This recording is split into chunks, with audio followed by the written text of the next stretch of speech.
Viral di media sosial video yang menampilkan momen kocak seorang bocah. Dalam video rekaman CCTV itu, tampak suasana pengunjung di sebuah toko baju.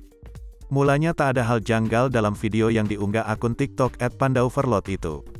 Namun tiba-tiba seorang bocah menghampiri pria yang sedang berdiri. Tanpa berpikir panjang, bocah tersebut langsung memeluk pria yang mengenakan kemeja coklat dengan face shield itu. Merasa terkejut lantaran mendapat pelukan mendadak dari seorang bocah, pria itu pun menoleh ke arah belakang. Usut punya usut, bocah itu ternyata mengira pria yang dipeluknya adalah maneken alias patung untuk display pakaian. Sadar yang dipeluknya bukan patung, bocah tersebut langsung melarikan diri ke arah ayahnya. Pria yang dikira patung itu pun tampak kebingungan. Sesekali dia menoleh ke arah kanan dan kiri.